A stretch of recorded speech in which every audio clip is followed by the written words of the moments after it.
Bom dia a todos, nós somos o grupo 3 e o nosso caso clínico é o 3.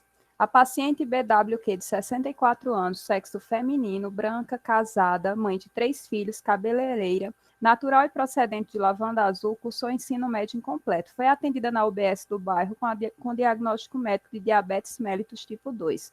Toma banho e realiza higiene oral uma vez ao dia, faz 2 refeições diárias em grande quantidade, almoço e jantar.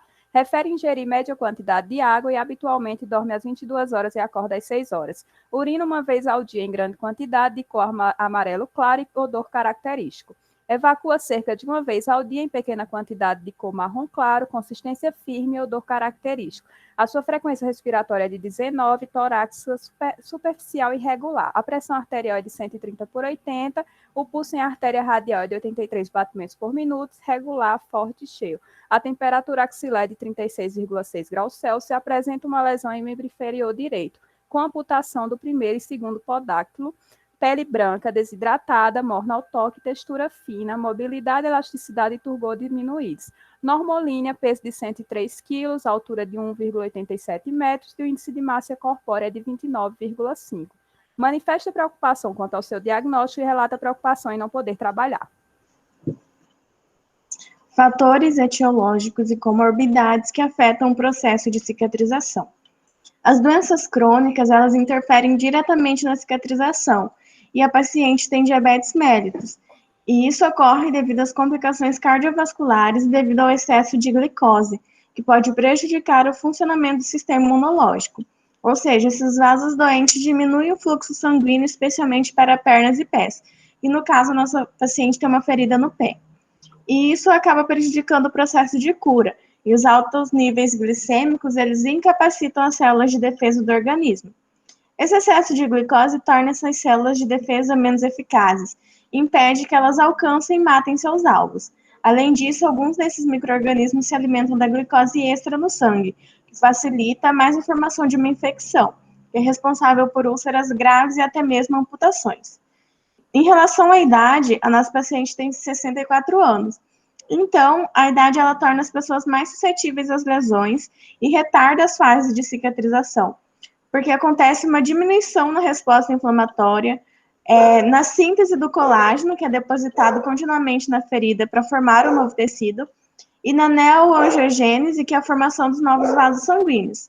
Também ocorre o aumento da fragilidade capilar e do tempo de epitelização, e é por isso que a idade ela interfere no processo de cicatrização. Em relação à quantidade de água que a paciente ingere, é uma média quantidade. E o ideal é que ela consuma uma alta quantidade de água, justamente por ela ser uma pessoa idosa. Então, quanto mais idosa for a pessoa, maior é seu grau de desidratação, ou seja, maior é o grau de perda de água do organismo. E isso torna a pele mais seca, mais sensível e, consequentemente, mais suscetível a lesões, e que também prejudica o processo de cicatrização, como é o caso da nossa paciente. Em relação ao IMC da paciente, ela está com 29,5, e isso enquadra ela em sobrepeso, não é obesidade, é sobrepeso ainda. E o sobrepeso, ele prejudica o processo de cicatrização justamente porque esses indivíduos, eles possuem uma baixa quantidade de colágeno, que é uma proteína muito importante para o processo de cicatrização. Também, em alguns casos, os indivíduos que estão acima do peso apresentam disfunções microvasculares, principalmente nas regiões dos vasos da pele, o que dificulta o processo de cicatrização também.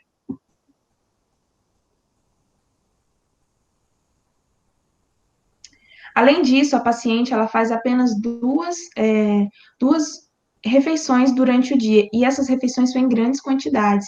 E como ela tem diabetes, quando ela consome essa refeição durante o dia, por ser em grande quantidade, o índice glicêmico dela fica muito alto, e durante um outro período fica muito baixo, então isso também é prejudicial para a cicatrização da ferida dela. Bom, a paciente ela possui uma lesão na região plantar do pé direito, como pode ser observado. Segundo a avaliação e a descrição da ferida conforme as suas características, a paciente ela tem um pé de Charcot com uma úlcera neuropática, que é comum em pacientes com diabetes mellitus tipo 2.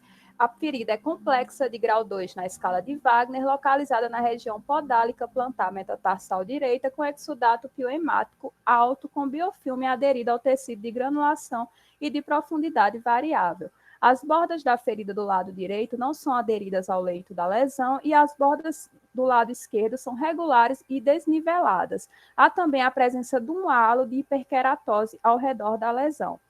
A região perilesional, a paciente tem o hálux e a segunda falange amputado, possui edema, calosidades plantares, a pele é seca, fina e brilhante. Terapia tópica, descrição, úlcera neuropática, objetivo do tratamento da ferida, limpeza regular da lesão associada à proteção local, com curativo oclusivo simples e calçado adequado, remoção da calosidade na região ulcerada, proteção do leito da cicatrização de trauma durante a marcha com retirada de carga nesse local, acompanhamento rigoroso dos seguintes clínicos, do segmento clínico da úlcera, com o objetivo de detectar sinal de piora e retardo de cicatrização, tratamento de qualquer infecção presente. Tipo de cobertura para a ferida. O mais indicado é o alginato de cálcio em fibra, que ele vai criar um ambiente úmido, assim, promovendo uma rápida cicatrização do ferimento.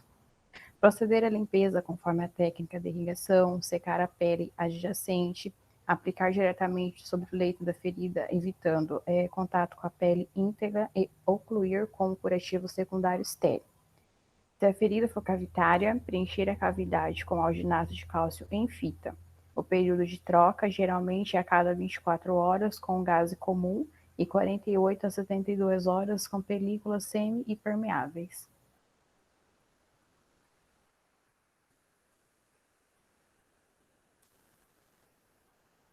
Cuidados com o pé diabético.